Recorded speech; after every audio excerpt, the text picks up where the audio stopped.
जय जय श्री राधे। आज आपको श्री राधा रानी की एक चमत्कारी लीला के बारे में बताने जा रहा हूँ। ये लीला कई वर्ष पूर्व की है। एक भक्त जो श्री जी के प्रति अनन्य प्रेम रखता था, सुबह से मंदिर परिसर में नृत्य कर रहा था। उस समय श्री जी का राजभोग आरती का समय हो रहा था। भक्त का प्रेम इतना गहरा था कि किसी की रोक टोक की परवाह किए बिना वह निरंतर नृत्य करता रहा। मंदिर के सेवक और गार्ड ने उसे कई बार रोका और बाहर निकालने की कोशिश की, क्योंकि उस समय मंदिर खाली कर दिया जाता है ताकि श्री जी विश्राम कर सकें। लेकिन वह भक्त बाहर आकर भी मंदिर के प्रांगण में नृत्य करता रहा। दोपहर में उसे थोड़ा सा प्रसाद मिला, जिसे पाकर वह फिर से नृत्य करने लगा। शाम को जब मंदिर खुला तो वह फिर से अंदर आ गया और श्री जी के सामने नृत्य करने लगा।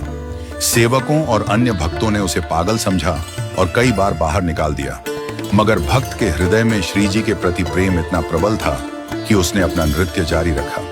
शाम की आरती के बाद पुजारी जी ने उस भक्त के प्रेम और समर्पण को देखा। भक्त के प्रति दया भाव से उन्होंने उसे प्रसाद भिजवाया। इस प्रेममयी कृपा से भक्त भाव विभोर हो गया और उसकी आंखों में आंसू आ गए। पूरी रात वह नाचता रहा। उसके पैर थक चुके थे, लेकिन उसका प्रेम थमने का नाम नहीं ले रहा था। देर रात जब मंदिर के सारे द्वार बंद हो गए तो वह थक कर पीछे के प्रांगण में सीढ़ियों के पास सो गया। तभी उसके साथ एक अद्भुत चमत्कार हुआ। आधी रात के समय एक व्यक्ति ने आकर उसके पैरों को दबाना शुरू कर दिया।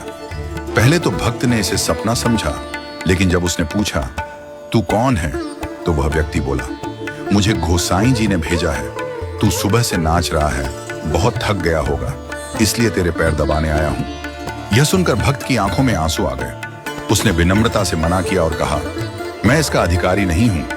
लेकिन वह व्यक्ति बोला, तू श्री जी का सच्चा भक्त है और गोसाई जी ने ही मुझे भेजा है। भक्त ने देखा कि वह व्यक्ति अत्यंत दिव्य था। उसके प्रेम और सेवा से भक्त का दिल भर आया और उसकी आंखें मूं गईं। अगली सुबह जब मंदिर खुला तो वह भक्त सीधा पुजारी जी के पास गया और उनके चरणों में गिरकर रोते हुए पूछा, पुजारी जी, आपने मुझे ब्रजवासी भेजकर इतनी कृपा क्यों की? आपने क्यों मेरा ख्याल रखा? पुजारी जी हैरान हो गए और बोले, मैंने तो किसी को नहीं भेजा। भक्त ने कहा, रात में एक व्यक्ति आया था जिसने कहा कि उसे आपने भेजा है। उसने मेरे पैर दबाए। पुजारी जी चकित रह गए और बोले, मैंने तो किसी को नहीं भेजा, शायद यह श्री राधा रानी की कृपा थी। यह सुनकर भक्त की समझ में आ गया कि स्वयं श्री जी ने अपने भक्त की थकान दूर करने के लिए एक दिव्य लीला की थी। भक्त का विश्वास और भी प्रगाढ़ हो गया। सभी भक्तों ने इस चमत्कार को देखा और महसूस किया कि जो भी सच्चे प्रेम और समर्पण के साथ श्री राधा रानी की भक्ति करता है, उस पर स्वयं किशोरी जी की कृपा होती है। जो भी व्यक्ति बिना किसी चाहत के प्रेम पूर्वक भक्ति करता है, उसे पागल कहा जा सकता है, लेकिन वही भक्त श्री जी की कृपा का भागी बनता है। जय जय श्री राधे।